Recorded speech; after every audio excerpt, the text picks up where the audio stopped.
We are back for another state of the franchise. And Jason, may I say, there's a lot of stuff to talk about. Training camp being at the top of the list. We have real football. Oh, is that a Zane Gonzalez jersey or Jimmy G? I don't know. We're gonna have to find out on the other side. Let's go. That's Jason Aponte. I'm Brad Graham. We're gonna get into it all right now.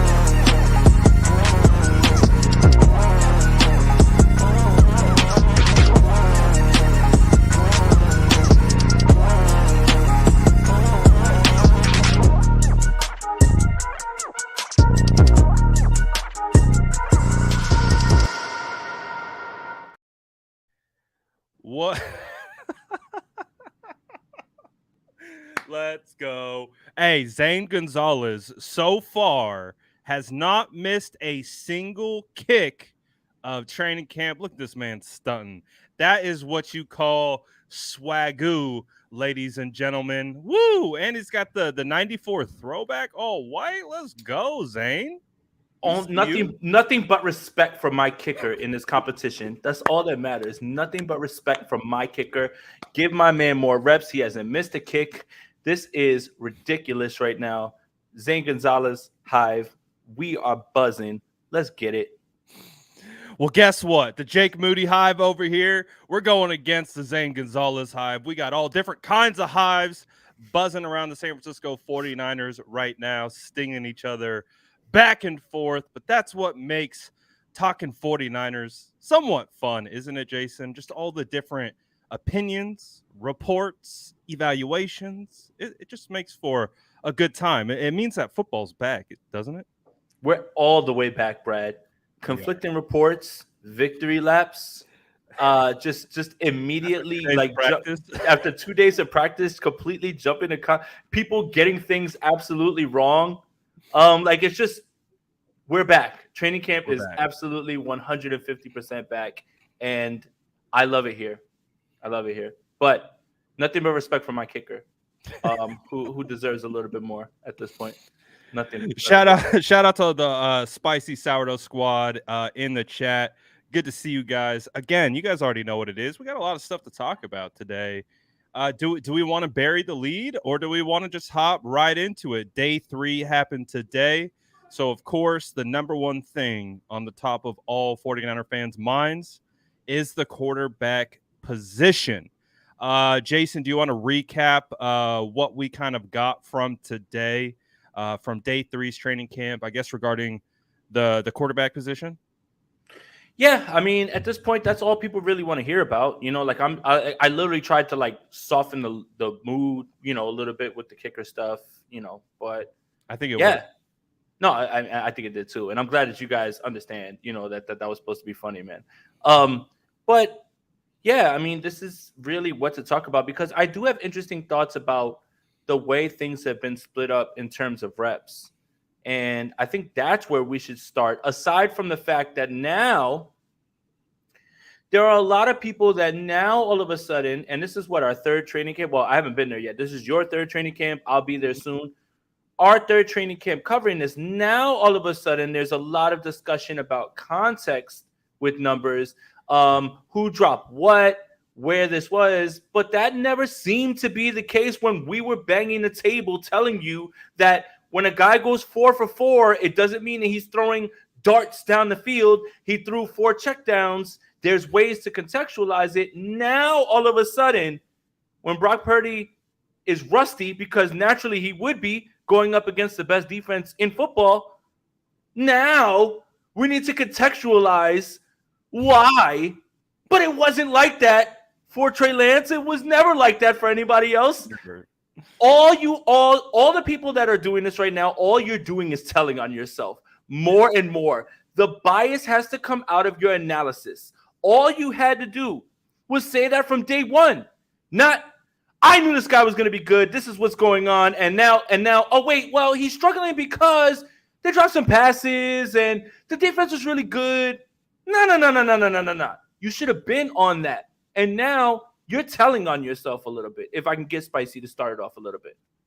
Oh, this is definitely going to be a spicy state of the franchise, because what is the state of the current least fan base right now? I mean, I can see every beat reporter's mentions everything. Myself, I'm sure you maybe got a little mixed up in it, but Nope. anytime you put out I'm chilling.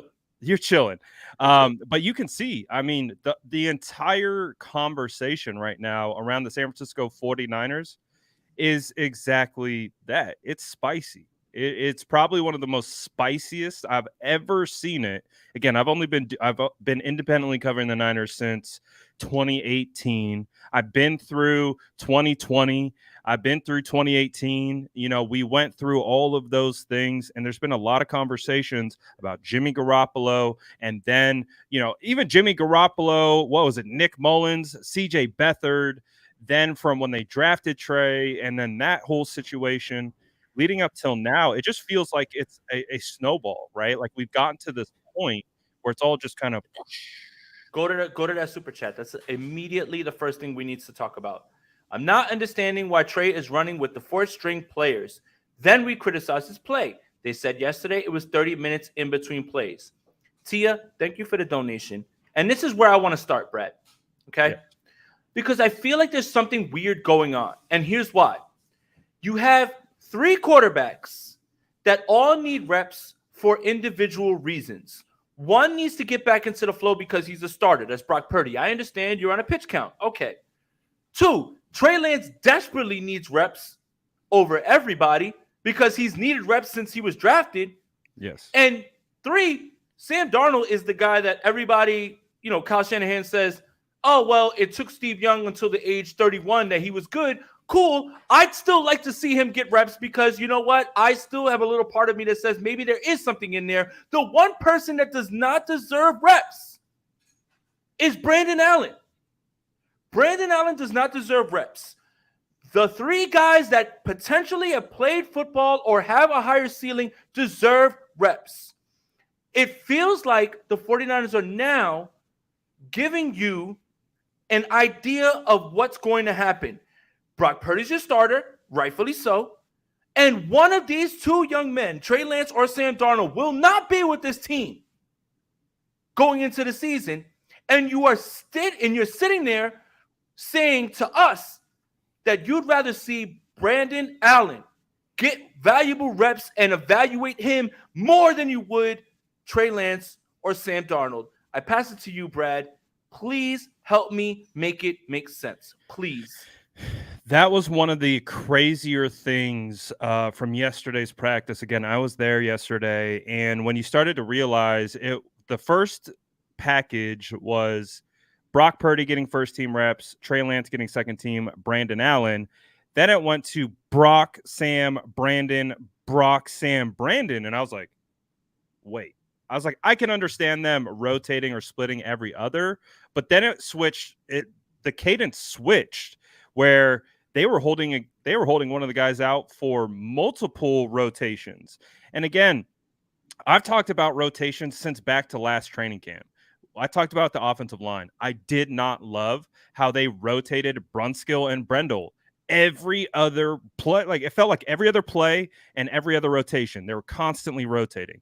Then we saw in season them actually rotate in games Spencer Burford and Brunskill. I didn't love that to begin with, but at the end of the day, it worked, didn't it? So I have a different kind of perspective because I didn't like that last year, but it worked. This year, shocked. Like I agree with you with the sentiment of I totally expected the guys to get the lion's share of the snaps would be Brock Purdy, Sam Darnold, and Trey Lance, and we'd sprinkle in Brandon Allen. Not sprinkle in Trey Lance or sprinkle in Sam Darnold. That is what is, I think, got a lot of people like really trying to wrap their head around like, what is this a competition? What is this with the quarterback situation? That's the thing, Brad, is someone reminded me Josh Rosen took snaps, you know, during a training camp, and I completely forgot about that. He sure did. But this feels different. This feels very different. And it also feels like you are being prepared for the idea that one of these young men, Sam or Trey, is not going to be here. And whether that's true or not, I don't know, clearly. I think what you're talking about with the offensive line, that's fair because we all felt the same thing. We're like, how is he supposed to gain rhythm? How is he supposed to? But it worked. And again, they deserve the benefit of the doubt. When it comes to this feels a little bit different. And it's the quarterback. Somehow they made it work with offensive line. Football. 100%. Somehow this just feels a little bit different. It just feels different. That's all. It's definitely different. And again, one of the reasons why I didn't like that situation last year is because we had Trey Lance under center getting the first team reps, and you'd always have a different center. It was like, that seems like we're missing some continuity there. But again, also the same things apply. It's like when you are in practice and you're trying to stack and put together good plays, you want to be able to get a rhythm and be able to get out there for multiple plays, multiple series, and start to stack, build a comfortability, and kind of settle in. And one of the things, the only way that I can try to explain this and rationalize what Kyle is doing is he's doing this intentionally. He wants to see how these guys respond to this particular situation. He's making his, like, he's manufacturing some adversity. Yeah. Like when he pulled out the kickers on the first day, Jake Moody didn't kick. And I was like, that's interesting. It was the guy's jersey that you got on, Zane Gonzalez, who took all the kicks. And I was like, that's an interesting type situation when you have a third round kicker who you expect to be your kicker moving forward and for the foreseeable future, and then you don't use him in practice. But then the next day, he gets the majority of the reps. I just feel like Kyle, and listening to the Play Callers podcast, we talked about it, I think, the last week or the week before, that gives a better insight into how these particular set of coaches work. Mm-hmm. They are of the mindset of trial by fire. Yeah. That's my biggest takeaway from that podcast, is that they want to throw you into the fire and see if you burn up or you hop out of there.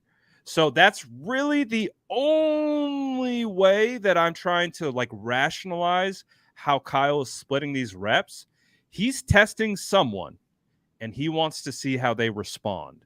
And what we're hearing right now, because Trey got the majority of the reps day one, and guess what? With more reps, he had a better second team period. Sam Darnold did not look good the first day one. Trey definitely looked better with more reps. But now that Brock Purdy's back, Trey's the guy who seems to be kind of the odd man out with the reps. And it does kind of feel like Trey is struggling a little bit with that process, which on one hand, would you say is to be expected? Look, regardless of however you're viewing this quarterback situation, all of these guys are professional football players and grown men. Okay? Sometimes life isn't fair. And let's talk about this at the quarterback position. Trey Lance was given the starting job because it was part of the plan. Unfortunately, Trey Lance broke his ankle. Now you can't play. Jimmy Garoppolo comes in. Jimmy Garoppolo hurts himself. Brock Purdy gets his shot.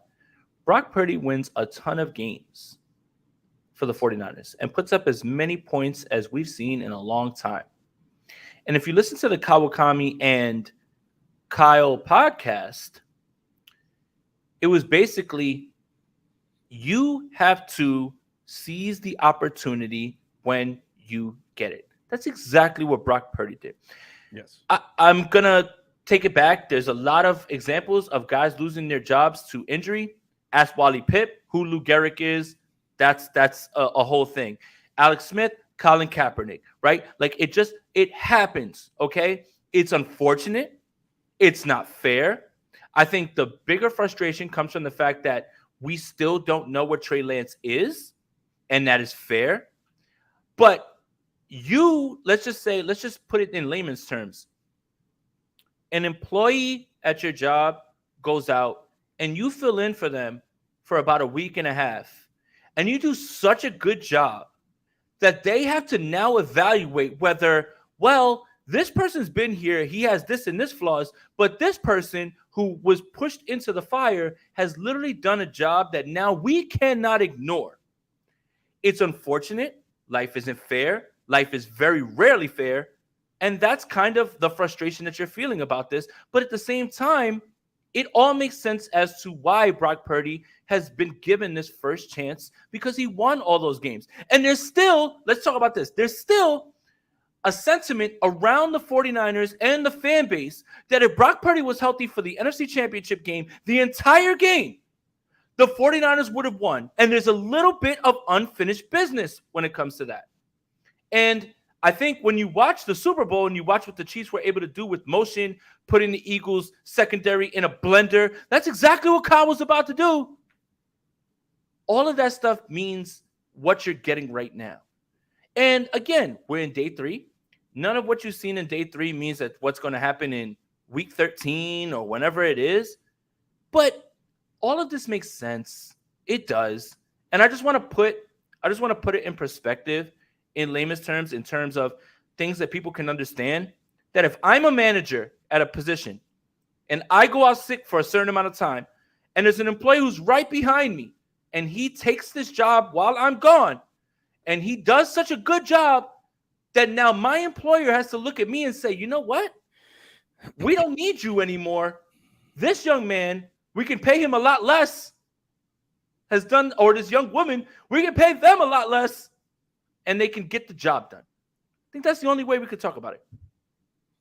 I think you're right. And I think the biggest point there is being like, this is the NFL, right? These are big boys. And, it's not fair in the NFL. I think, the NFL stands for literally not for long. You have an entire position of running backs being undervalued for what they contribute. Some of the best players in the league can't even get paid or long-term contracts. Like, I would say nothing in this life is really fair.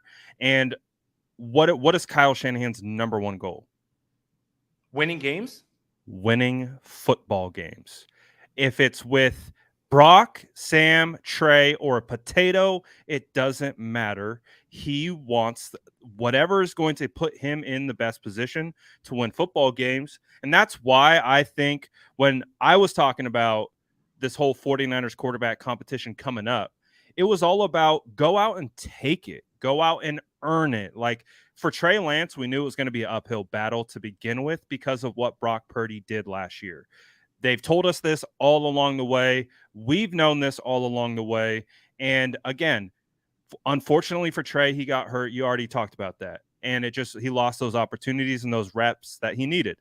And so up until now, what we've been saying is, or at least what I've been saying is like Trey needed to come out hot and heavy and really apply the pressure. And he had like I said, he had an okay day one. It wasn't the best. It wasn't the worst. But it doesn't seem like but that's okay, right? Because training camp is a process. These guys are notepads. It was funny. I was doing a live. Croc reminded me of it. He was like, defense is ahead. When have you ever gone to a training camp where the offense is just lighting up the defense, especially the number one defense in the NFL, with no pads on? It doesn't happen. It almost doesn't happen at any level. So it's like, because there's just two different variables going on with what offenses are trying to accomplish versus defense. Fair. Defense understands what their baseline schemes are, right? What Brown is saying is fair. I want to make sure that he just put up a good quote about what we were just talking about. I think he's right about that also as well too. I think that's important. It's one of the newer ones. He says no top 3 pick in history has lost his job with less than 5 starts. Aponte, we knew what we had when Alex Smith lost his job. He had years of starting experience, not the same. I actually think that is a fair and balanced take, and I definitely agree with that 100%. That's the frustration a little bit more. I think the Alex Smith thing was easier to take because of what Brown said. With this, it's just unfortunately we're still stuck in the same conversation that we have been for 2 years. But I think Brown makes an excellent point, 100%. Yeah, I agree, and I do think it's a valid point. It's this has been an ongoing, interesting situation for a while because go back to 2021 training camp when you and me were there covering it the whole time. What were we saying? Like, we understand why Jimmy was there because the locker room trusted him and they knew they could win with him. But me and you had the mindset of we need to develop Trey Lance because Trey Lance is our future. And the best way to do that is to take out the former franchise quarterback and uplift your new franchise quarterback and build him up from the start, kind of like what we've seen with Jalen Hurts, what we're seeing right now with Justin Fields and what we've seen from Josh Allen. There's a 3-year kind of incremental growth curve for these guys, and they need all the reps they can 3 get. years. 3 years. That's We're when you know what you've got. heading into year 3 with Trey Lance, right? But we know a lot about all the other guys. Right. And to the previous commenter's point, how many games has he played? 5. And we still don't know a whole lot about him. He's the only one that we don't know a lot about. Yes, exactly.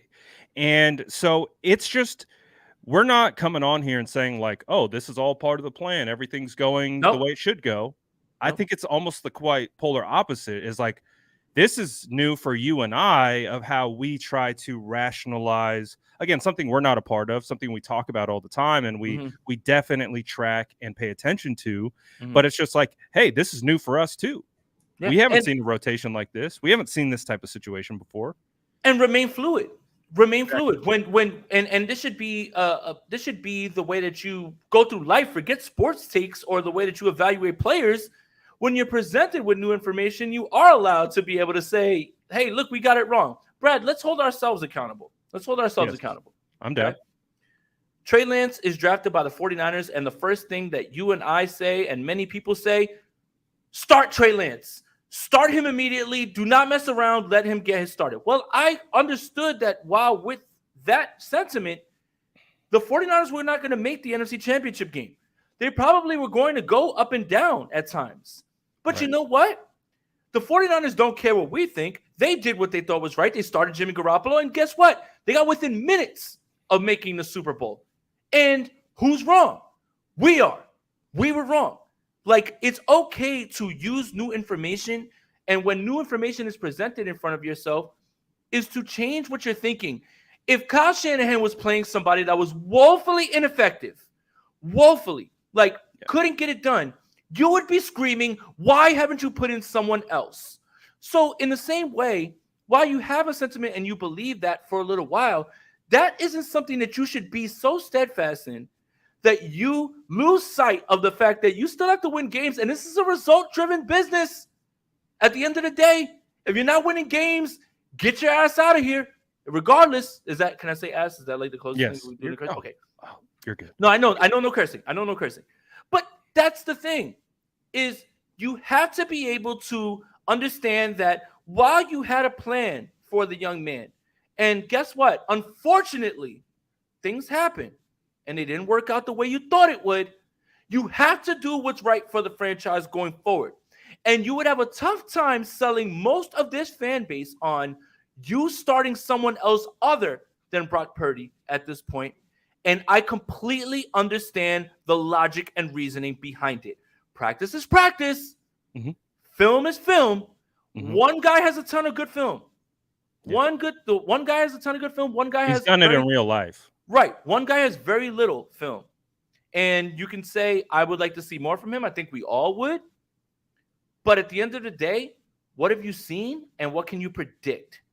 And can you say that you are willing to put this young man in without the knowledge of what he's done, as opposed to a guy who won all those regular season games, 2 straight playoff games before he got injured in the NFC Championship game? Regardless of your personal feelings, I feel as of right now, they have done the best they can with the situation. That's it. I mean, I don't know, man. It's harder and harder to explain this because I feel like we've been saying it over and over, but now it's here. Brock Purdy again is taking all the number 1 reps. It makes sense. None of it doesn't make sense to me, in my opinion. So, Yeah, and obviously Brock Purdy's healthy, which I think is again a good thing because we didn't expect him, I don't think, really to be ready to go at the start of training camp. So you've got that going. Go ahead. One thing, no, story 4x4ing, 7 games though is Jimmy all over again. The thing is, they paid Jimmy. You don't have to pay Brock. Completely different, in my opinion, in that way. You made Jimmy the highest paid quarterback in the history of the game at the time. Brock Purdy doesn't even count against your cap. You get to mess around with that now. And I feel like that's where the difference is. I'm sorry. No, you're good. I mean, to your point, I mean, Brock Purdy is one of the, at least perceived to be, one of the better values in the NFL right now. So I definitely understand that point. But again, it's just it's a situation that I've never experienced before. So you would expect that for the 49ers, and we've talked about it ad nauseum, to make that investment into Trey, go up and get him and do all that, you would expect he would get every opportunity possible, which he did at one point. I mean, last year it was no ifs, ands, or buts. He's going to be the starter, and that was clearly the messaging from the entire organization, top down, and that was the plan. 49ers knew that, hey, maybe there could be some issues down the road, so we were able to get Jimmy Garoppolo back on the roster, and again, unprecedented. We all thought Jimmy was gone. Mm-hmm. He came back. So every step along the way, whenever anyone tells you this is how the 49ers quarterback thing should go, it's kind of gone the opposite. But while saying that, what did the 49ers have to prove for it? Last 2 years, they went to the NFC Championship game, and they were, again, one devastating injury and a couple plays here or there away from another run at a Super Bowl. So at a certain point, when do we give Kyle, again, I understand if your guy is Trey and Trey isn't getting those reps or whatever, and it's making you upset and all that type of stuff. But at what point do we kind of just take a step back and just say, let's watch and see what happens and objectively talk about what's happening at practice? Again, I'm getting accused all the time about being not liking Trey, and I probably was one of the biggest guys along with you banging the table. What did Lombardi say? Stop hating on Trey. But it's like, I told everyone, I'm going into this year just being completely objective. I'm going to tell you how I see it. I evaluate quarterbacks the way I evaluate quarterbacks. I'm a fan of football evaluation. It's been something that's been a passion of mine for better part of a decade. So I don't expect me to go through a practice to evaluate something than the guy next to me or the guy next to him. It's just we all see it differently, and we're all going to have our opinions. It's crazy how this continued narrative is just swirling around, and it's just it's creating this kind of tizzy from everyone. Wouldn't you say? Yes. I want you to get to the super chats, and there is one comment that I want to touch on because I think it's a good way to keep talking. All right, so let's go through the super chats. Big Des says, I believe this is intentional specifically for Trey. Kyle Shanahan wants to see if Trey has that dog. Personally, I want Trey to get mad and ball. No nice Trey. That was literally the rallying cry earlier. It was go take this job. And obviously what I'm about to equate this to is not playing football. But I love when people tell me I can't do something. I love when you say to me, yo, you're not worthy. You can't get it done. Bet. You know what I'm going to do? I'm petty. I want to prove you wrong. So I love that idea. Yeah, I'm super petty when it comes to that. Don't tell me you could literally tell me, Jason, you can't cover tennis. And I will literally grind tennis to the point that I will be able to speak that shit as well. Oh, there we go. I'm sorry. Speak it as well as anybody. So don't play with me, right? I love that idea. And I think that's a good way to look at it because I have that similar sentiment. Don't ever tell me, oh, I shouldn't do this. I can't do that. Bet. I can't? Never. That's not in my vocabulary, and I'm going to do it just to make you mad. Even if it makes me go broke, everything. Even if it makes me not do the right thing, I'm going to make you look bad. That's what I want to make you look. So you want that same energy from Trey Lance? I want that from every single player on the San Francisco 49ers. I want Danny Gray to look at the fact that he's not getting wide receiver 1 reps and that he needs to work a little bit harder. I want Cameron Latu and everybody else who's behind someone else to get upset that they're not out there, because you should feel like you're out there. So I want everybody to feel like this on the 49ers. It's the only way that your team is going to win, is if 1 through 53, every single player on that team believes that they deserve to be on the field, because they do. Hey, TDP's kind of taking that mentality. Good. Kind of surprising to say the least with what he's been able to do.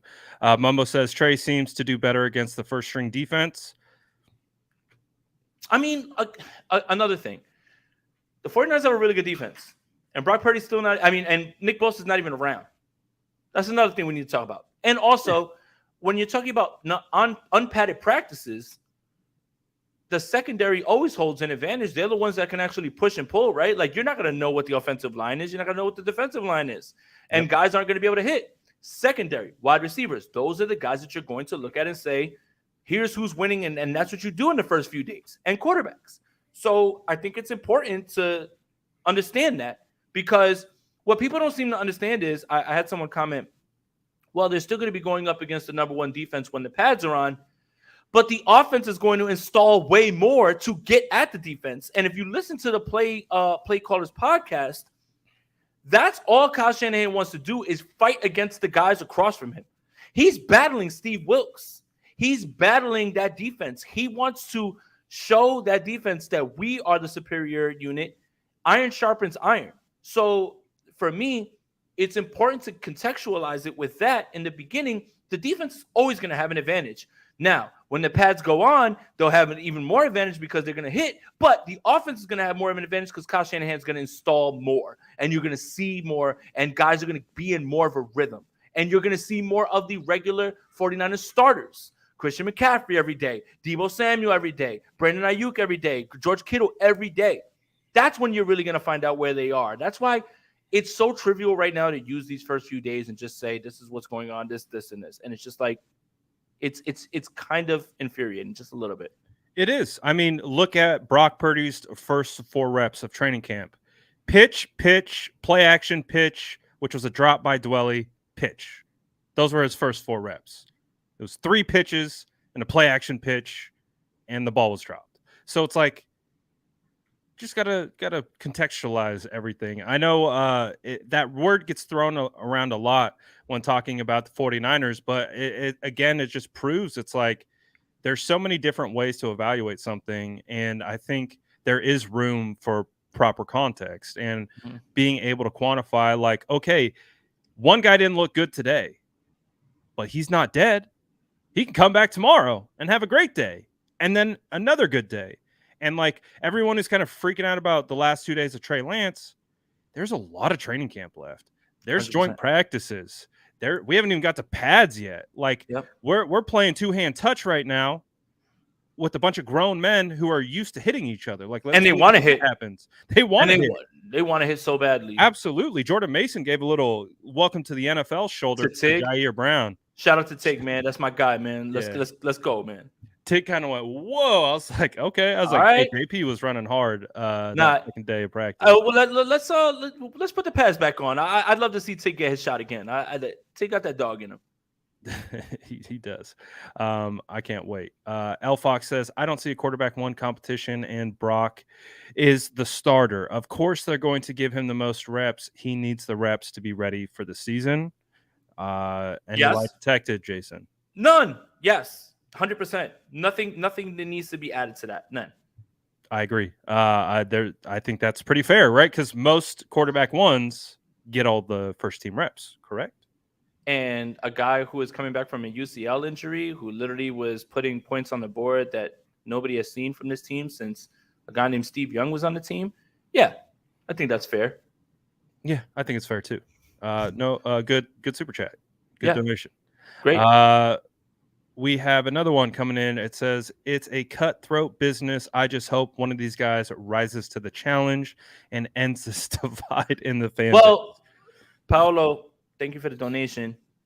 I have bad news for you. Uh-oh. It is a cutthroat business. You're absolutely right. I hope one of these guys rises. I agree with that.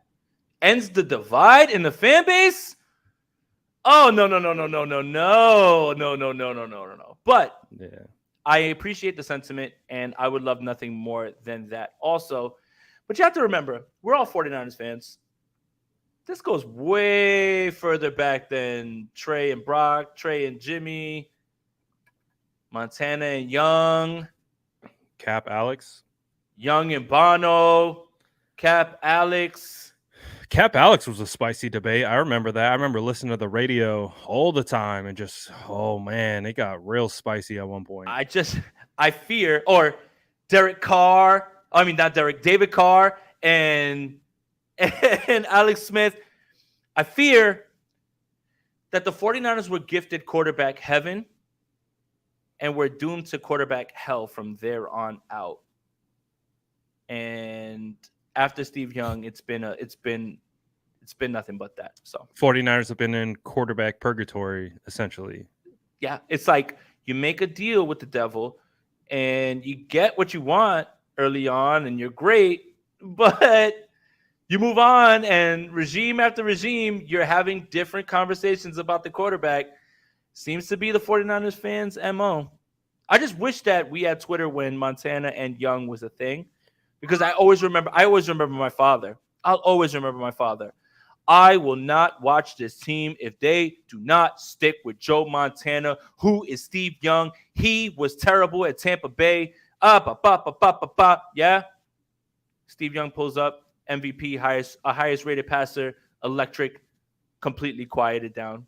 But that just seems to be the 49ers fan base MO forever. We may be doomed to do this for the rest of our lives. Because even when, like, let's hypothetically say, just to kind of entertain that a little bit, what if one of these quarterbacks goes on to the next?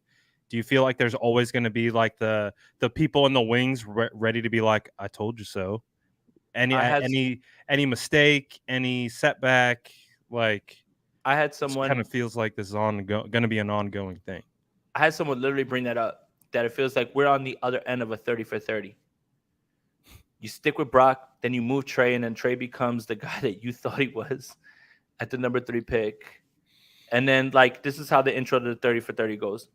What if I told you a team that had the best quarterbacks who have ever played made a mistake and sent away the next generational quarterback? This is You Didn't Play Trey 30 for 30 on ESPN.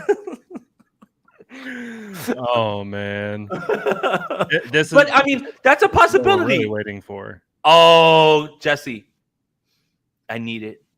I need it more than I need oxygen. I literally need it more than I need oxygen, because there's a lot of 49er fans that are going to be so upset. And yet, Kirk does a few things. He plays every single game. He operates the offense the same way Kyle wants him to. Possibly, if he was the quarterback in another year, they win the Super Bowl. I need that, Jesse, more than I need oxygen just for the chaos. But I do. Keep going. I was just going to say, remember how excited we were all when the 49ers traded up? Yes. To number 3 overall. Yes. We all thought it was Justin Fields. We all wanted Justin Fields. We were all pushing back on the Mac Jones stuff. But that didn't stop 49er fans from fighting 100%, right? Like, it didn't stop them from fighting. So many 49er fans wanted Mac Jones. So many 49er fans didn't. Some 49er fans wanted Trey. I feel like a majority of us wanted Justin Fields. And there was a heavy majority that wanted Justin Fields for sure. Yeah, I mean, and you know, we did. Our Prince, shout out to him. Yes. Sounds like he's progressing in year 3, and he's throwing the ball well to DJ Moore. I can't imagine a worse. This is like a doomsday scenario. Literally, the guy I wanted at number 3, and the guy that I love so much is now his wide receiver 1, and by all accounts, is doing great. I don't know how to act, and I don't know how to feel about this, but we are in year 3. We know what Trevor Lawrence is. Trevor Lawrence is that dude. Yeah. We know that, right? He's that dude. Yes. We expect Justin Fields to take another step, right? Like, Justin Fields doesn't need to take a big step either. Like, Justin Fields has to throw for like 3,200, 3,500. He just has to be more efficient. Is really 30 down to. throw for 3,500 and rush for 1,000, and you've got problems. You've got big problems as a defense, right? Zach Wilson seems to be done, right? Okay. Mac Jones has a make or break year now. And here we are with Trey Lance. We just don't know what he is. And that's all we can say. I don't know if he's bad. I don't know if he's good. I don't know what he is. And that's all it is. And that's the frustrating part for 49ers fans.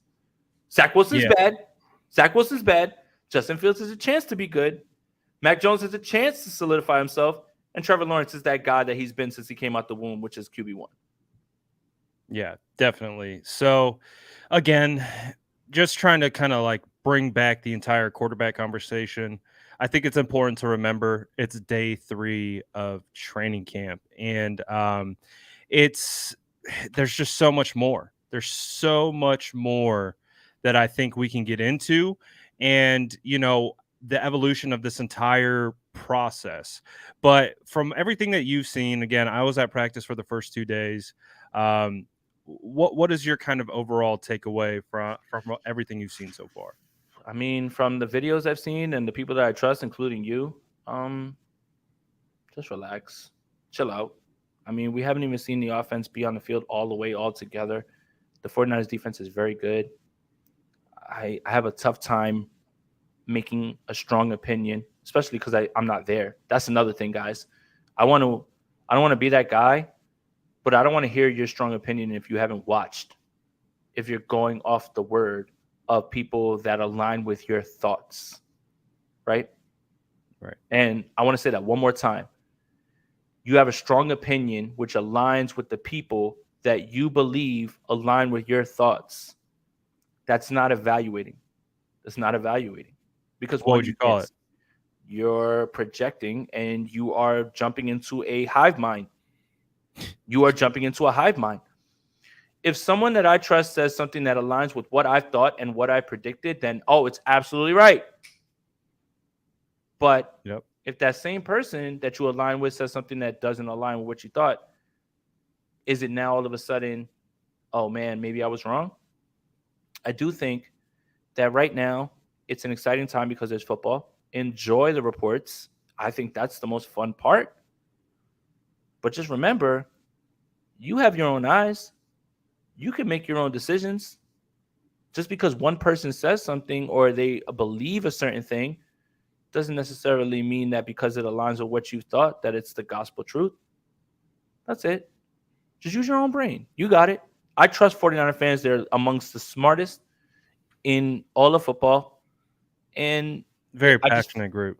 100%. And they should be, rightfully so.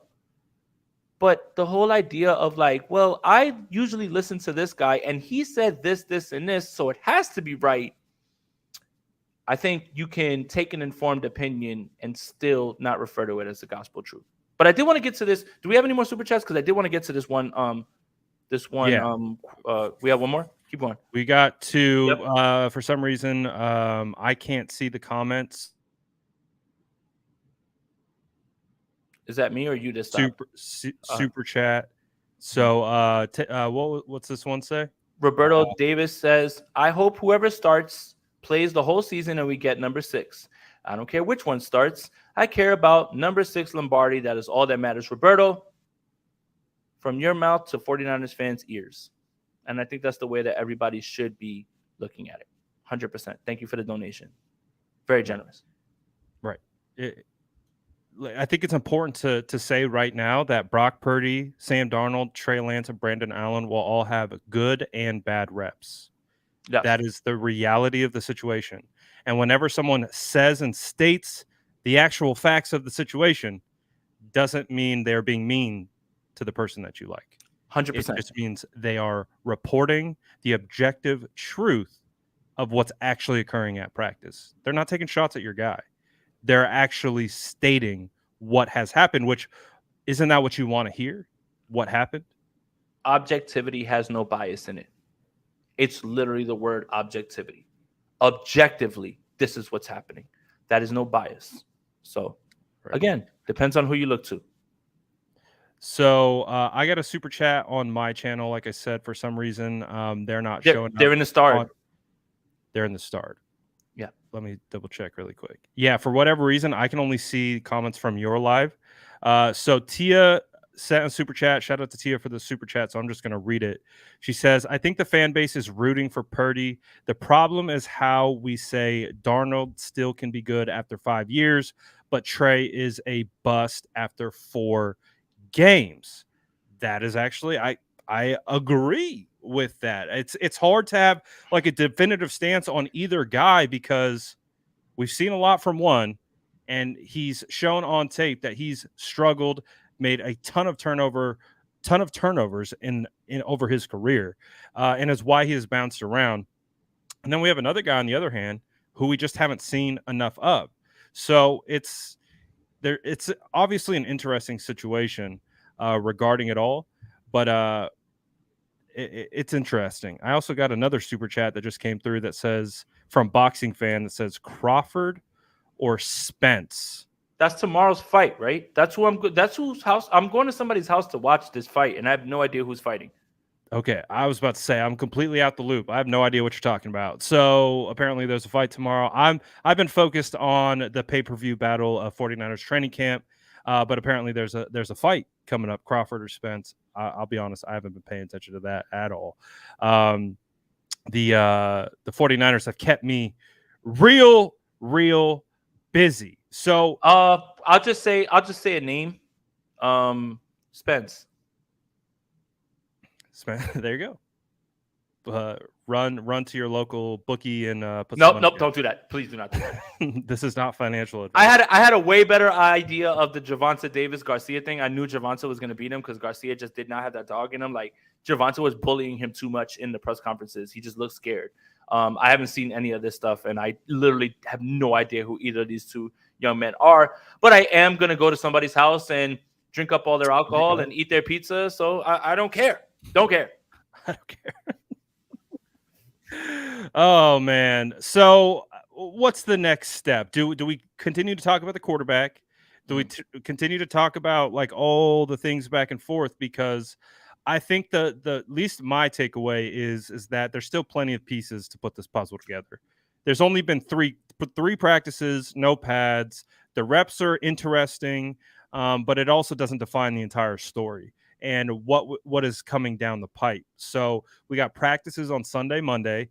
We have additional practices after that, and then we're going to start getting into joint practices and then preseason, and we're going to get more reps, and we're going to get a better idea of what is actually going on.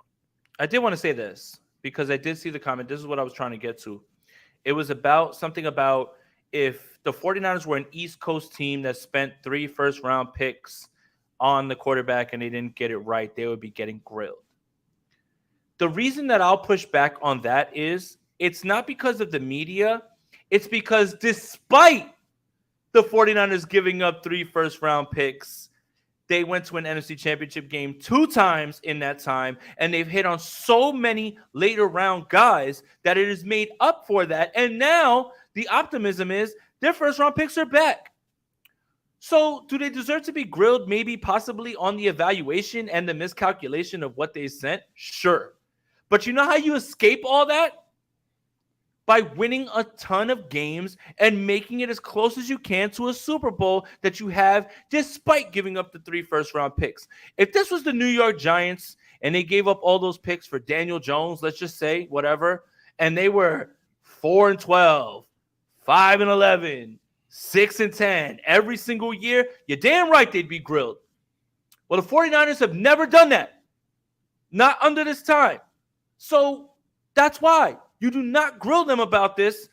You can point out the miscalculation, but when you're winning games, it masks all deodorants. Or the deodorant masks everything, right? Like, if the 49ers were struggling, then I think this would be a much bigger discussion. But they're not.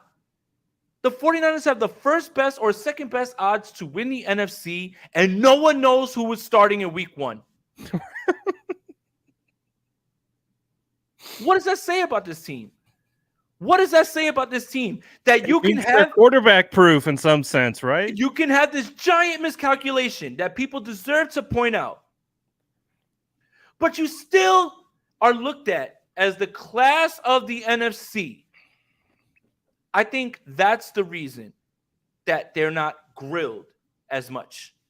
If they were losing games, they deserve it. If we were losing games with the amount of talent that the team has, And look, East Coast media doesn't play. I understand. I know that for a fact, right? Jersey, New York, right? From the Bronx. But the East Coast media would be looked at as you are trying to drum up controversy while this team is gearing up for another Super Bowl run, as opposed to doing their job, which they usually do over here. By the way, East Coast media largely jumps out the window on both ways. If the Yankees somehow start to win a few games because they suck right now, oh, the Yankees are back. That's East Coast media. The Yankees are back. That's it. And they're going to run to the World Series. The Yankees lose one game to a team. Why don't you fire Aaron Boone? Why haven't you done this? Don't conflate East Coast media and how hard they go for being smart journalists. Do not do that. It's not the same thing. You can have your qualms about East Coast and West Coast media, but let's not act like East Coast media is smart or East Coast media understands what's really going on, because they don't. And they're always getting it wrong.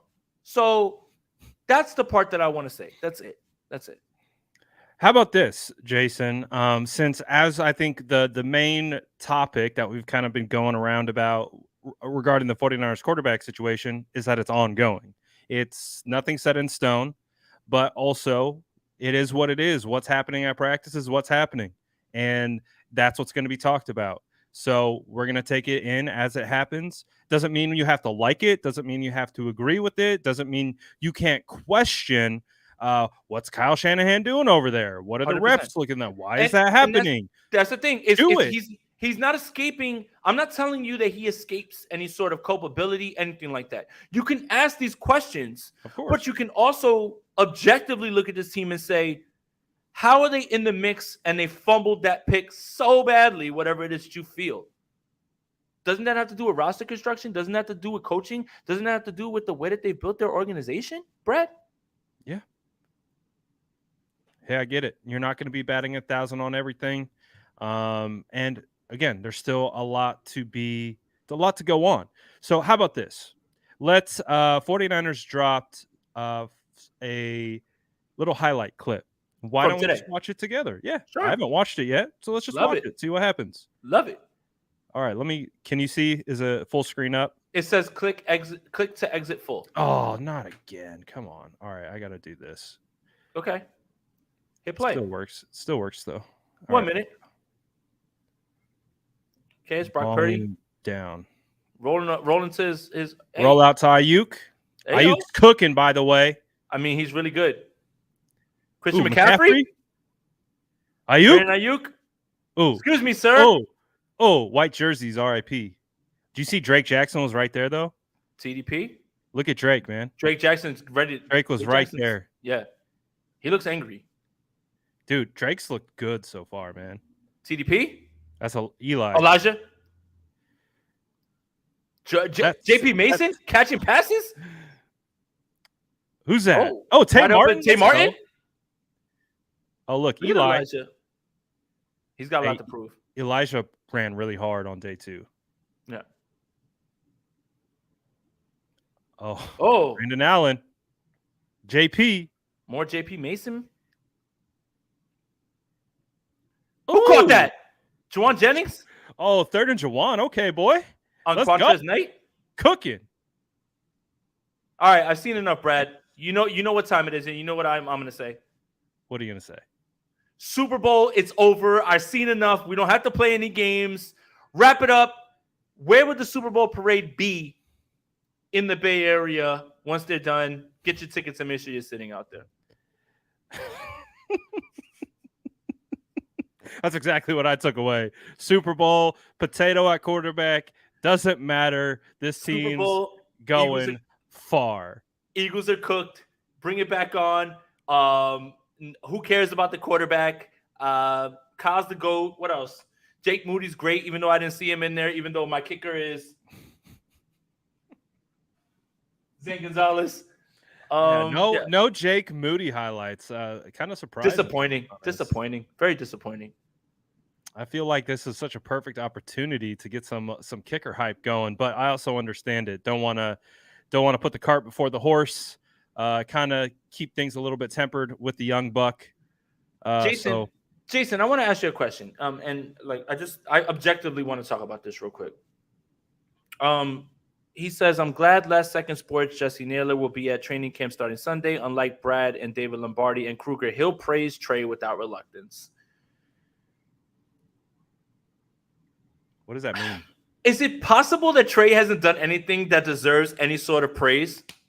I'm just saying, let me just say this, Jason. Not you, Jason. This, Jason. We just watched a 1-minute highlight video from the 49ers. Who was not in that highlight? The thing is, I feel like a lot of the talk out of camp is, why isn't Trey getting more reps? Not that Trey looks so good, why isn't this? No one is saying that. No one. No one's saying it's like that. I'm objectively talking down Trey, even though he's playing well. I'm trying to understand that sentiment, because you can sit there and say that people have biases towards other people, whatever, cool. I know Brad doesn't have a biased bone in his body. I call this man right after every single practice, and we have an at-length conversation about what he saw. But this idea that praising Trey, doesn't Trey have to do something to get praised other than show up? And yeah. And hold on. And one more thing. The sentiment yesterday from so many people was that Brock Purdy did not look good in his first day.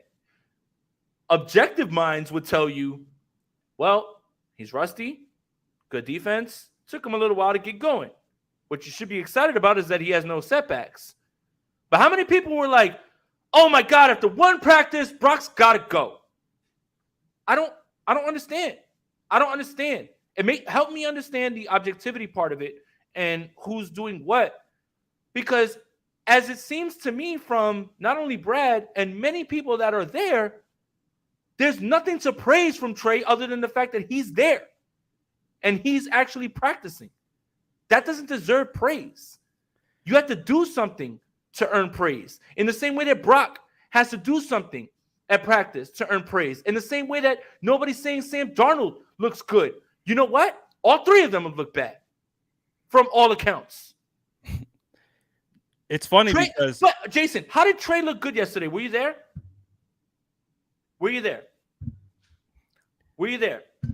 We're scouting off of completion percentage. How did he look good? Did you see him?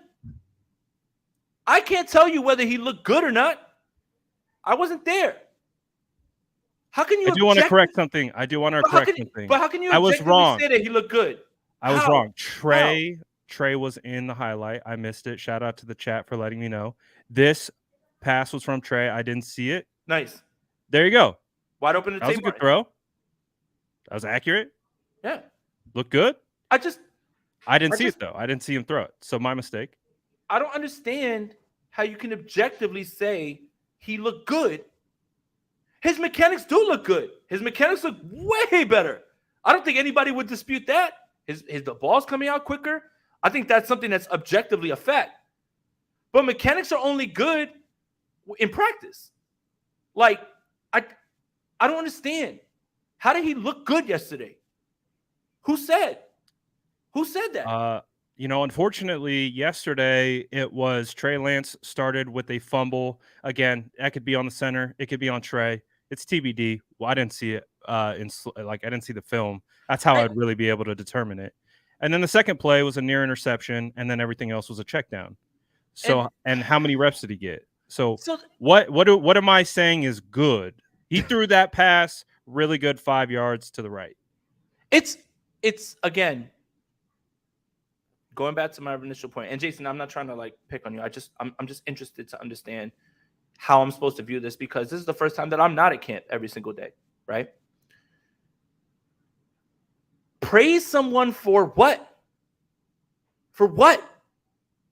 I mean, from all accounts, everything that was talked about on the first day of camp, I talked to Brad, I talked to a few people off the record. Everything was checkdowns, short. Okay.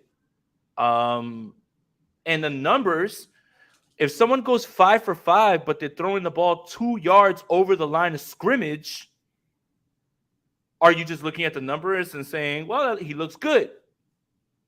I don't even chart checkdowns for any of the quarterbacks because it's not worth talking about.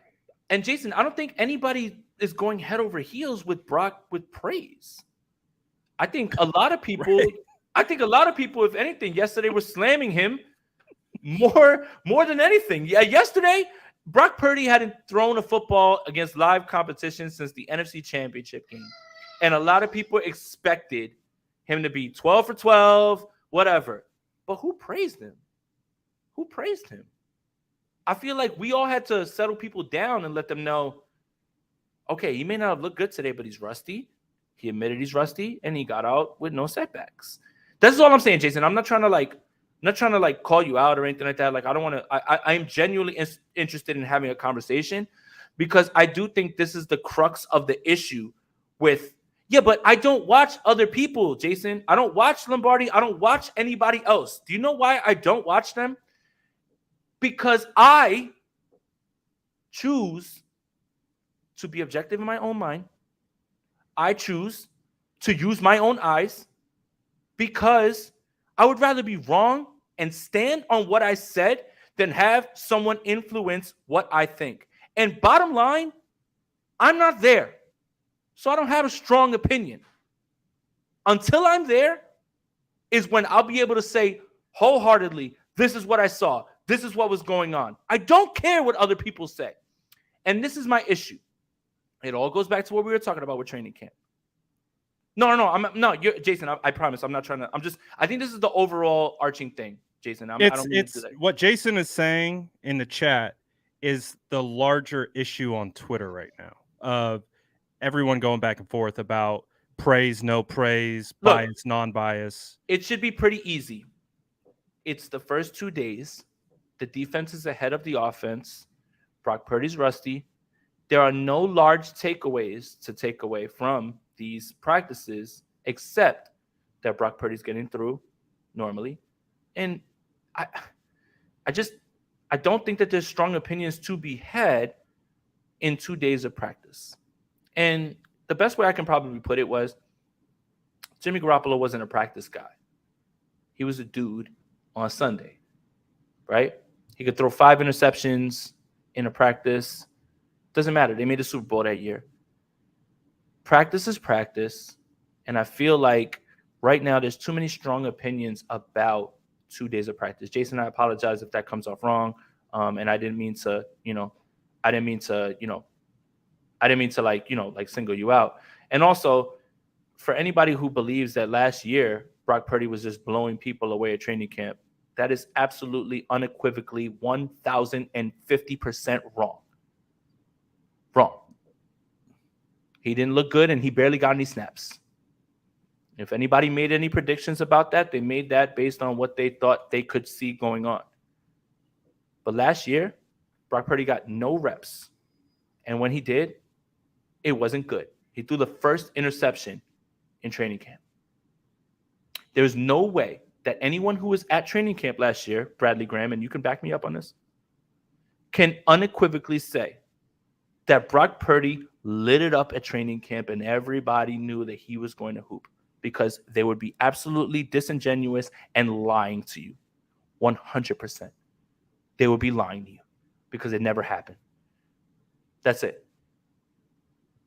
Yeah, I mean, from my perspective, like just on that specific thing alone, I wasn't even really paying attention to Brock, and there was nothing that really like stood out or anything like that. So, yeah, I mean, I agree with that. Jason says, thank you. Jason, I'm sorry, buddy. I'm sorry. He says, all I'm asking for is balance, Jason. Yep. The Trey slander is real. All I'm saying is let's be real about Brock too. Listen, but again, that's inferring that I'm slandering Trey.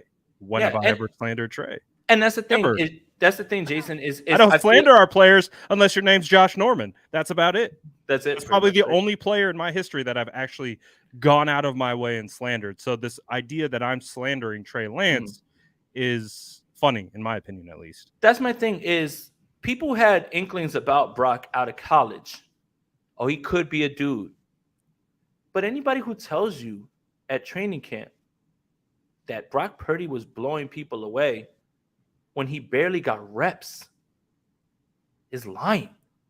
And even when he did get the reps, he would throw under people. He would throw interceptions against the third string defense. I don't care what anybody has to say. If you feel like you thought he was good, cool, you got it. But anybody telling you or selling you the idea that at training camp last season, Brock Purdy was so good. If Brock Purdy was so good, this is it. If Brock Purdy was so good last year at training camp, why did the 49ers sign Jimmy Garoppolo back and not just roll with Trey and Brock? Well, Brock was unproven. I would say that. He was unproven. But the way that people are talking about what Brock did at training camp, because I've seen it, made it seem like he was throwing darts when there were many days where it was wake up, honey, new Sudfeld dart. It was. The Sudfeld was dropping dimes, like to the point where I was like, all right, like remember, like you only have one pair of eyes, and there's a lot going on at training camp. Yeah. And so like team period, like you got to be really specific with what you're looking at, right? Like in what you're trying to like really evaluate. You can't evaluate the quarterback, offensive line, wide receivers, running back all at once, and linebackers and safeties. Like you kind of got to pick your position and you kind of got to stick to it. And the biggest thing with evaluation is stacking like examples together. So it's like you can have one good rep and one bad rep. Just because you have one bad rep doesn't mean you're ass, and having one good rep doesn't mean you're the greatest thing since sliced bread. You have to find the consistency in between it all. And that's why it's the same thing about these practices. Let them stack practices. All these guys, Brock, Sam, Trey, and Brandon, haven't had enough reps all together to be able to definitively say one thing or the other. That's why when all these definitive takes are flying out from people from practice, like you can have an opinion. I have opinion about what I saw all the time. I don't have a definitive take because my definitive take will come at the end of training camp when 100%. I've sat through 7-8 practices, a joint practice, and watched some preseason games. Then I will definitively say, this is what I see and what I believe is to be the case. Right now, we're gathering information and we're putting it on a timeline and saying, this is what it is. I did a whole breakdown on Twitter this morning talking about what we saw day one, the expectation moving to day two, and what we're hoping to see in day three. So now we have 3 data points from 3 different practices on all those quarterbacks. And guess what it's doing? It's building the story. It's building the case study for us to be able to accurately evaluate each individual quarterback in their own individual vacuum, not constantly comparing and contrasting them to each other. Like, I get it. You don't like Brandon Allen, but you can still evaluate Brandon Allen in a vacuum. You can still evaluate Sam Darnold in a vacuum, regardless of second team reps, third team reps. It doesn't matter. Same thing with Trey. It's just they're all individual to themselves. And then you take what they did and you compare them to each other and you try to determine, okay, this guy had the better day today because he completed more passes and he was more efficient and looked sharper. This guy didn't. That's not slander. That's not taking down someone that you like and want to be successful.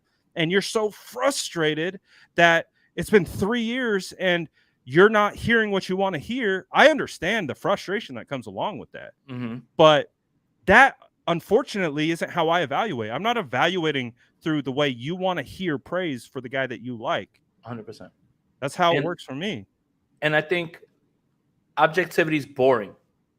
Super boring. I'm super boring. I'm not freaking entertaining. I'm the last person that's entertaining that's doing YouTube right now. I just like to talk about football. Objectivity is boring. And if you have issues with individual people and their biases, I'm not telling you to feel any different than that. I am telling you that I don't know about that because I don't watch anyone else's stuff ever. Because I like to draw up my own conclusions and get to my own spot, whether I'm right or wrong. And most of the time I'm wrong. Like, you guys know that. If I'm wrong, I'm going to be wrong based on my own way of thinking, right? Like, but nobody is going to influence me from seeing what I can see with my own eyes or just seeing how it goes. Jason, I want to apologize one more time. I didn't want it to come off like, I'm going at you or anything like that. I've seen a lot of that about objectivity and stuff like that. I pride myself on, if Trey looks good, I'm gonna tell you he looks good. If he looks bad, I'm gonna tell you he looks bad. I'm not gonna sugarcoat that. If Brock looks good, I'll tell you, you know what? He was slinging the ball. If he didn't, it looks bad.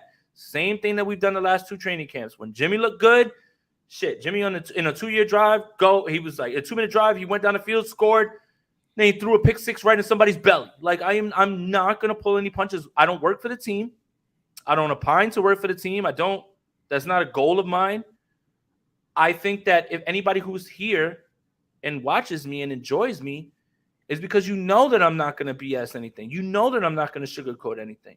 So for me, it's just, if you have issues with certain people and the way they cover the team, I'm not telling you not to, because, everybody has their own way of going about things. But me, myself, I try to pride myself on being right down the middle, even if I get it 100% wrong. 100% wrong. And that's the beauty of where we're at with content today. Like, you can go down the list and find whatever you're looking for. You can have your hot take, throw crap against the wall, see if it sticks, and that's all they do, and just do that constantly. You have guys that just sit here and talk about whatever. You got guys who break down film. You got credentialed media members. You have whatever you want. You can discern and decide for yourself what opinions you want to, I guess, listen to and put your value into. At the end of the day, the kind of conversations that have been going on, like, about these quarterback things, it's been crazy. The amount of, I don't even want to go into it. It's just, let's take a step back, understand that every one of us is frustrated with the fact that we still don't know who our quarterback is in the 6th year of the Kyle Shanahan era. All things considered, we all want to know who the franchise guy is. We have an idea it could be Brock, but I don't know. We know Kyle likes Sam a lot, and Kyle drafted Trey. Does he still like Trey?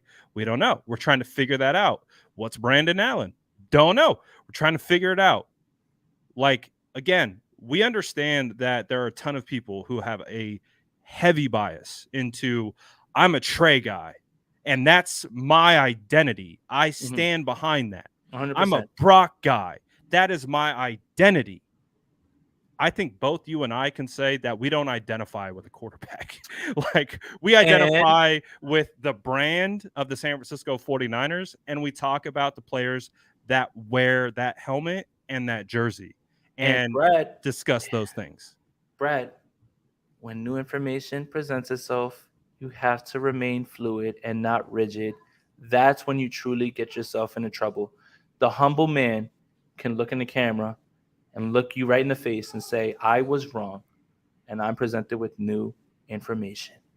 Instead of, I've got to find a way to be right because I've already dug myself into this. I was wrong about saying Trey Lance wasn't even in the hype video. I missed it. He was in the highlight video. He had actually a really good pass to Tay Martin. I completely missed it. I didn't even see him. So they had to point it out in the chat. And I was like, oh, stand corrected. He was in the highlight. The only competition that I'm biased in is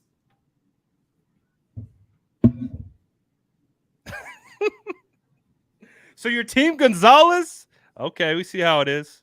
Gonzalez Hive, stand up. That's all that matters. The Jake Moody Hive ain't vibing with that, my guy. We might have to see each other at training camp and square up. I don't know. Jake Moody Hive's for real. Hey, look. When you draft somebody, they need to sit for a year. Jake's got to learn the system. Jake's raw. Jake's raw. Gonzalez is your veteran. Gonzalez, you can win with it. Nah, You can win with Zay Gonzalez. I need more praise for Jake Moody. I ain't about Nah, it. I need nah, more praise look, for Jake Moody. Too nah, much slander about Jake nope. Moody not getting reps the I'm first day of highly, practice. I'm upset about it. I need more praise for him. I will not all stand right. Let me until ask I you a get more question. praise. Let me ask you a question. What is it? What was Jake Moody's completion percentage? 0%. That's all that you need to know, pal. He What's didn't his complete. kicking percentage? 100%. He didn't complete one Report pass. the facts, Aponte. Report the facts, Aponte. Come on. Moody's got to sit for a year before I feel he's ready. You cannot turn this franchise over to him while they're Super Bowl ready. Am I doing this right? He was drafted in the 3rd round. He needs to play right away, Jason. Right away. He was perfect on the 2nd day of practice. What are we talking about? Put some respect on my kicker. Don't slander my kicker. What are we talking about? I'm just trying to lighten it up, man. Shout out to you guys, man. I'm having fun. I didn't want a little role play with the quarterback situation. We just flipped it onto the kickers. See how I don't want anybody to think that, like, I'm just passionate. That's all. Like, like when I get going, like, I care about this team. That's kind of why you guys are here. Like, if I was boring and I didn't care about that, like, you would, but I apologize, Jason, anybody that believes that, like, I was trying to be like, overtly angry or anything like that. Shout out to you guys. If you guys don't watch, then we're nobody. So I'm not trying to like alienate you guys or anything like that. I'm just passionate. I'm just passionate. Sometimes way through to the regular season. That's what we're trying to do. That's what I'm saying. That New York thing, it comes out of me pretty quickly, man. I don't know like how to turn it off sometimes. I promise you, man. Like the first time I met Brad, it started popping out. But shout out to all you guys, man. Thank you guys for tuning in, man. Yeah. Shout out to you guys, man. That's true. Let's do these 2 super chats. He says, how long before Kyle has to tell the defense to chill? He won't. He's gonna blame. He'll blame the offense. Yeah, he'll blame the execution, not doing what he told him to do. Because it's up to Kyle. He already knows what the defense is doing. Yep. So if you do what he does and execute it as he has put it out there, it should be successful. Mm-hmm. I agree. I don't think he'll ever tell the defense to chill. No Jason or Jason Crimes, 100%. He'll tell the defense to ramp it up. Why is Allen getting reps? We kind of talked about this earlier on. I think they're kind of preparing that one of these guys is not going to be here, and it won't be Brandon Allen. I think it's either going to be Lance or Darnold. I don't know how this is going to go, but it does feel odd. It just feels very odd when all 3 of these guys need reps for different reasons. So I don't get it either. It's the oddest thing. 4 quarterbacks in training camp. I don't know if we can find another team that's done anything like that. So, yeah. Oh, I hear Averly in the background. That might be our cue. Is that our cue? He said yes. All right, man. Obviously, it's when are you coming out? You still coming out, right? I'm trying, man. Guys, send me money. I'm poor. These flights are really expensive. Super chats right now so we can get Aponte out to training camp. Please light up. Go to his channel. Send him super chats. All of it. Buy the supers on the video. You don't even have to be in the live. Just send this man super chats. I'm poor, man. These flights are expensive, man. And everything is expensive now, man. It's crazy. It is crazy. But hopefully, so I can see it on my channel. SoCal Niner fan says Yard House gift cards. So you're muted. You're muted. Yard House gift cards. That would save me a ton of money on foods. It would. That would. Someone sent me $1 for Jason, but you sent it to me. You gotta go on his channel. No. If you sent him $1, then he'll Venmo it to me. I'll just Venmo him the $1. It's fine. But just know. He sent me a $2. He sent me a $2 one. So Joseph sent me a $2. I'm gonna Venmo Jason the $2 super chat. Thank you. But we're trying. So we got $2 in the bucket. Hey, we are $686 away, like from there as well. My goodness. All right. Well, it's always going to be entertaining. I think again, I understand why people are upset. It's not fun to hear, and I've been pretty adamant about like how I'm going to try to cover this quarterback thing. Like I'm really going to try to be down the middle on it. And honestly, that's how I've attacked it. Like, again, when I said the other day that you know, Trey Lance was slightly better than Brock Purdy, slightly better than Sam Darnold. That got quite the response. And I think I understand why, because I said it without context. And the context is that people have the perception that Sam Darnold is trash. So if Trey is only slightly better than Sam, you're basically saying Trey Lance is slightly not trash. And I think that's how that tweet was interpreted. But it came down to Trey, I think, had four throws that were better than Sam on that day. That's a really slight margin. It was better. He had some good throws. He was the better quarterback on the day. But again, one piece of the puzzle. Now we got 3 pieces, and we're going to get 4 and 5 on Sunday and Monday. I believe Monday's the first day of padded practice, and that is the day to pay attention to. This is like the warm-up. You know, like when you're working out, for anyone who goes to the gym, you do your warm-up set. These unpadded practices are like warm-up sets. Yeah. They're just getting those reps in, getting the blood flowing so that when they get ready to max out, that's what pads are. They're going full 100%. They're going as close to 100% as they can, but you can't because there's no pads. So there's like they're on governors. They can't tackle, they can't hit, they got to do a bunch of different things. So taking it step by step, there's still plenty of room for these guys to flip it. Yeah. Yes, Trey apparently had 2. I know he didn't have a good practice yesterday. I can only go off what was said today. Sounded like a lot more like yesterday. We saw the good pass. He didn't have that pass yesterday. So I would say that's a slight improvement because he didn't complete anything downfield yesterday. So I guess that's a step better. But I've seen it from multiple different people that said it was a little rocky. So we'll see. We just got to see. Be patient. Just take it all in. Drink it all in, and we'll start to understand what it is coming up.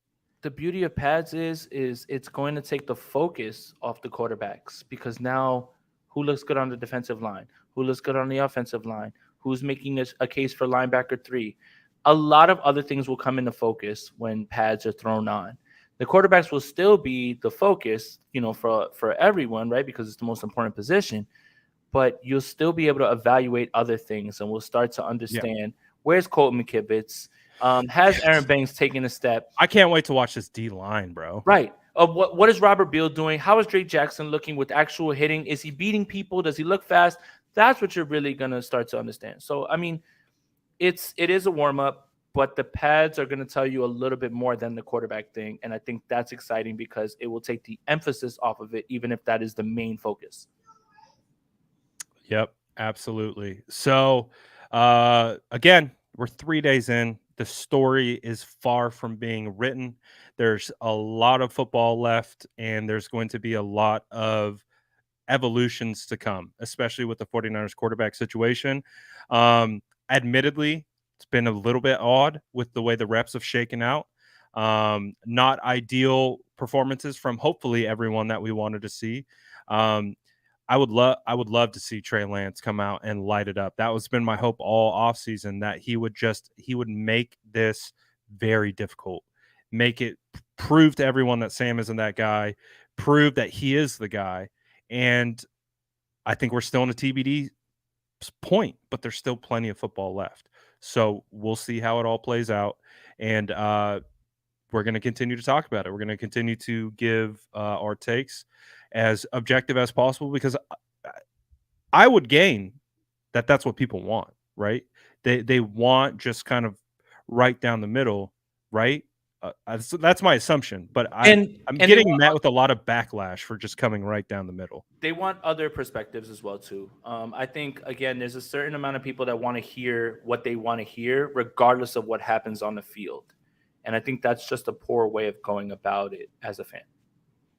Right. So, anyways, it'll be an interesting process. At this point, like I've heard so many people talk about the conversation, like of the fans, like that has been a big point of emphasis, how the fans are talking about this. But again, the focus is on the actual football happening on the field, and we will get more football Sunday, Monday. I believe Monday's the first day of pads, and we'll continue to stack days and put the puzzle pieces together. Anything else that you wanted to? Oh, I got the super chat. I want to get in at the end.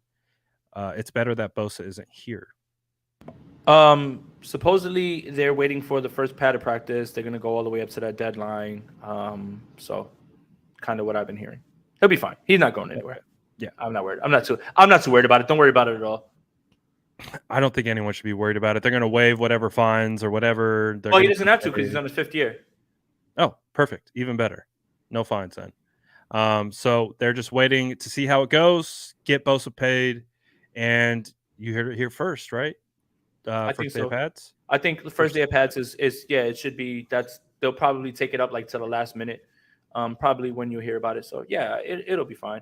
And exactly, the quarterbacks would probably look worse if Bosa was there, especially when the pads go on. So again, like a lot of this quarterback stuff has to do with the fact that the 49ers have a pretty good defense. Underneath all of this, did we forget? Do we forget that, I mean, do we forget how to contextualize camp? Like, is this our first time? Wouldn't it be more concerning? Training camp before? Wouldn't it be more concerning if Brock went 13 for 13, Sam went 11 for 11, Trey went 12 for 12 in all of their reps? Darts, touchdowns, Moody Ward's getting cooked, like it just Ayuk's going insane, Debo's going insane. They couldn't stop a nosebleed. Isn't that everyone's like, how are you going to slander the defense? We're the number. Isn't it a good thing, kind of? Like, again, I don't think that these guys are going to see a defense as good as this defense until much later in the season. We talk about this every year in camp. Every single year. The offense struggled against this defense. Then we get halfway through the season and we're like, damn. Is this the best defense in football? Is this the best 49ers defense we've seen in a decade? Yeah, or is this better than 2019 defense? Literally every single year. Like... It's a good thing, guys. It's a good thing. No, it's like that context leaves every year. It's a very good thing. Like, they're not 2 of 5. The offense looks terrible. 1 for 10. Oh my gosh! What are we gonna do? If Brock Purdy went 1 for 10 against the 32nd ranked defense, even in practice, I think that's when you really would panic. You don't panic when it comes against this team. 100% with like 3 interceptions. Yeah, that would be difficult. Yes, it was funny too. Like, remember the whole like Jimmy Garoppolo thing in 2019, the 5 interceptions, and we were like, wait a minute. Like, is the defense good? That 2019 defense is pretty damn good. That defensive line was pretty damn good. Probably Jimmy was under a lot of duress. Probably these guys are really smart and baiting him into throws. Like, weird. They know he likes to throw over the middle, and they're kind of playing with him a little bit. Shocker. Like, come on, man. Hey, man. Shout out to you guys, man, for watching again, man, and make it a little passionate, whatever. Again, as always, we appreciate you guys. We wouldn't be anything without you, and your passion is the reason that we're able to do this. And you're the reason that camp tickets are so hard to find, and this team is always got eyes on it. So shout out to you guys, man. Thank you guys for tuning in as usual. Make sure you like, subscribe on both channels. NinersNation.com is where I write every single day. And yeah, man, I appreciate you guys. No matter how heated it gets, no matter how passionate I get, I never want to lose sight of the fact that none of this is possible for us to be able to do, or for you to care about without you guys. So. Absolutely. Well said. We get passionate, we get hot, we get spicy, but it's because everyone in this chat loves the San Francisco 49ers and wants to see them hoisting a Lombardi trophy at the end of the year, regardless of who the quarterback is. I know no matter how much you love one of these quarterbacks, if the 49ers were holding up the trophy at the end of the year, you would forgive all sins. You would forgive everything. Even if it's Brandon Allen. And even if it's a potato, somehow has this little potato arm holding up a Lombardi, you would take that potato, take him down the middle of San Francisco and just cheer him to death. All right, because he won you a Super Bowl. We got to go, but I do want to talk about this real quick.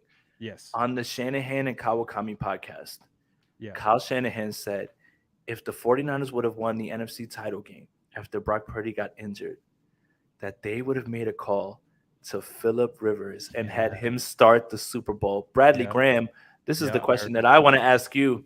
I heard that. If Phillip Rivers goes to the Super Bowl and beats Patrick Mahomes in his only game as a San Francisco 49er, Dear God, what do we do with number 17? Does it go into the Ring of Honor? Does it Build go a statue right next build to a Joe statue? Montana in the catch, right out in front of Levi's Stadium.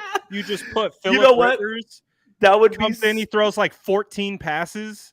no, leads and us to the Tony Super Bowl. and Tony, he said Trey or Jimmy would have not been ready to go at all, and that they were ready to go. Please, I implore you guys, and we don't work for the Athletic. I think that podcast was incredible. I think it's good always to peel the curtain back on Kyle Shanahan. Really That's what the good. play It was a callers really was good too. podcast. But it would have been Phillip Rivers. And if Phillip Rivers wins the Super Bowl and beats Patrick Mahomes in Arizona and the 49ers Build the statue, Phillip and all his 10 kids. I don't care. I am Put it sorry. right in front of Levi's because that's what we want. We want a Super Bowl at the end of the day. I am sorry, AJ Jenkins, Jalen Hurd, Josh Johnson. 17 goes up immediately with Phillip Rivers' name right there into the Ring of Honor. This is a phenomenal spot to end today's show. Shout out to all you guys for, again, all the support, watching, just vibing with us, because again, I think we all have the same goal in mind. We have the same hopes and dreams for what the 49ers are going to accomplish this year. We're just trying to make the sense of it. That's really what it comes down to. Just trying to make sense of what is going on with a situation that I don't think any of these media members have ever covered, any of these fans have ever seen. We have never seen this dynamic before, where you have this third overall pick in Trey. You have a incoming third overall pick in Sam, who's still 25, and Mr. Irrelevant, who was basically undefeated without getting injured. It's a crazy situation. Then Brandon Allen, throw him into the mix. So just be patient. Like this is an interesting time to be a 49er fan. It is definitely something that is uncharted in regards to how these reps are being split up. So take every day with a grain of salt. Again, that would be my advice to you, to keep your sanity, because what is happening now will not matter week 17. Like, we just got to let these guys get the reps out. Getting the bad plays out now is actually a good thing. So let's end on You this. seen this? Did you see this one? So let's end on that. Jesse, I feel offended. I'm a little offended because I'm the one that's focused on the thing that matters, and I have nothing but support for my kicker. I'm upset. I'm really upset because I perceive this as Jake Moody slander, and I will not stand for it. Jake Moody needs to sit. Jake Moody needs to sit. He's not ready to play. Okay? I will not stand for this slander, Jason. He's cannot only support one kicker. He's raw and needs reps, pal. You listen to me, pal. You put some respect and praise on my kicker. He was drafted higher than any other kicker in this last draft. He deserves everything. Put him in the Hall of Fame right now, Jason, or else. No Yard House for you. No Yard House for you. Stop it. Yard House is already on the menu, pal. No, I'm having some fun, man. I thought it was funny to do. I left the G purposely on. No, the G is the and then you just put Gonzalez on the other side of it. Like the G is the chef's kiss of the nothing whole but respect for my kicker. Nothing but respect for my kicker. Kicker one. the real training camp battle that isn't getting covered enough, the kicker battle. But again, shout out to all you guys for tapping in. So I'll be at practice on Sunday. I think I'll be at practice on Monday. Send super chats to Jason so we can get him out over there and do all that good stuff. And if you want to help me get there, you can send me money on Twitter as well too. Help me, I'm poor. I barely have money to eat. YouTube doesn't pay much, man. It's hard. Everybody wants me to get with all the content creators now. I'm trying, man. I'm fighting for my life. Just like the 49ers quarterbacks, we're fighting for our lives over here. Shout out to you guys as always. Shout out the Spicy Sourdough Squad. Appreciate you guys as always for tapping in for State of the Franchise. Bro, what do we got? We're heading into year 3 of State of the Franchise. That's crazy. year 3 of training camp, all that stuff too. And Jesse, this isn't a homemade jersey. I just ordered this off Fanatics. What you mean? It's hot off the press. I mean, it was hard to get a hold on Zane Gonzalez's jersey. Everybody swears it's Ronnie Bell's number. It's not your number, pal. It's the kicker's number. That's the kicker. But you already know what to do. Grab your cookies on the way out. Smash that like button. Sub to both channels. We're out of here for now. Appreciate you guys. That's it for us. Peace. That's Jason Aponte. I'm Brad Graham. We're going to get into it all right now.